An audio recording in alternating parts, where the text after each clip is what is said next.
તો જય હિન્દ અને જય માતાજી મિત્રો, હું છું હિતેશ પ્રજાપતિ ને ફરી એકવાર સ્વાગત છે આપનું જિંકલ સલોન ના મિની વ્લોગમાં। મિત્રો સવારની શુભ શરૂઆત આપણે કરી નાખી હતી એક મસ્ત મજાના હેરકટ સાથે ને આ ક્લાયન્ટ ને કરવાનું હતું ફેસ ફ્રેમિંગ, એટલે ફટાફટ કન્સલ્ટેશન કરીને લાગી ગયા આપણા અસ્ત્રો ને શસ્ત્રો લઈને ફટાફટ હેરકટ કરવામાં। શાબાશ બેટા। તો હેરકટ અને બ્લો ડ્રાય નું કામકાજ પૂરું થયા બાદ આ તો મેડમ ના હેરકટ નો ફાઇનલ લુક જે એમની ઉપર બહુ જ સરસ લાગતો હતો। કલ્લે જાવ તમને કેવું લાગ્યું એ મને કોમેન્ટમાં કહી દેજો। હારો એક બાજુ મેં હેરકટ પૂરું જ કર્યું હતું, બીજી બાજુ આપણે હિરેનભાઈ કન્સલ્ટેશન ચાલુ કરી દીધું હતું હોય, અને એ ક્લાયન્ટ આવી ગયા હતા સ્પેશિયલી ભાવનગર થી અહીંયા હેરકટ કરાવવા માટે, અને જેવું જ કન્સલ્ટેશન પૂરું થયું એવા લાગી ગયા સીધા હેરકટ કરવામાં। તો મિત્રો હેરકટ બ્લો ડ્રાય ને સાઇન સ્પ્રે કરીને આ તો મેડમ ના હેરકટ નો ફાઇનલ લુક જે એમની ઉપર બહુ જ બ્યુટીફુલ લાગતો હતો। એમાં હે ને એવું હે મિત્રો કે હે ને હિરેનભાઈ ને જવાનું રાજકોટ થઈ ગયું તો જરાક અમથું, એટલે હે ને પછી ફાઇનલ લુક મેં લઈ લીધો।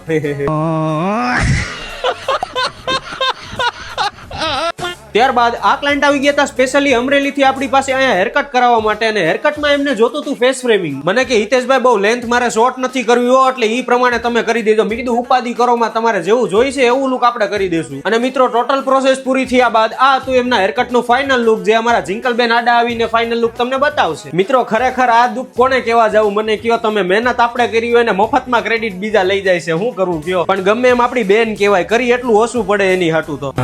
ये बड़ी अच्छी बात कही आप।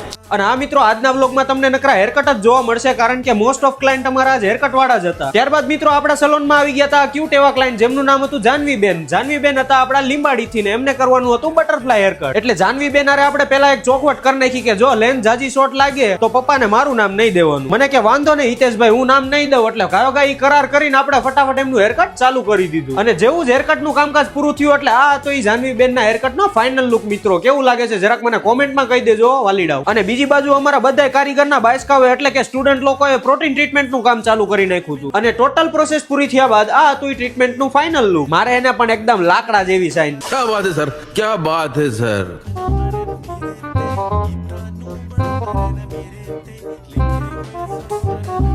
આને પણ એક અલગ જ જમાવટ છે, કેવો લંબાઈને બેઠો શાંતિથી ફોન જોવે છે। ત્યારબાદ આ ક્લાયન્ટ નું હેરકટ આપણા જિંકલબેન લેતા હતા, અને એમને કરવાનું હતું ફેસ ફ્રેમિંગ, એટલે જિંકલબેને ફટાફટ એમનું હેરકટ ચાલુ કરી નાખ્યું। અને કટિંગ ની પ્રોસેસ પૂરી થયા બાદ આ હતું એમના હેરકટ નું ફાઇનલ લુક જે તમે જોઈ શકો છો। તો ફાઇનલી મિત્રો આજનો દિવસ બી થઈ ગયો છે પૂરો, કાલે ફરી મળીએ નવા વ્લોગ સાથે નવી મોજ મસ્તી સાથે। ત્યાં સુધી લાઈક કરો, ફોલો કરો ને શેર કરો, ને આ મારી યુટ્યુબ ચેનલ ને સબસ્ક્રાઇબ કરવાનું ન ભૂલતા હો।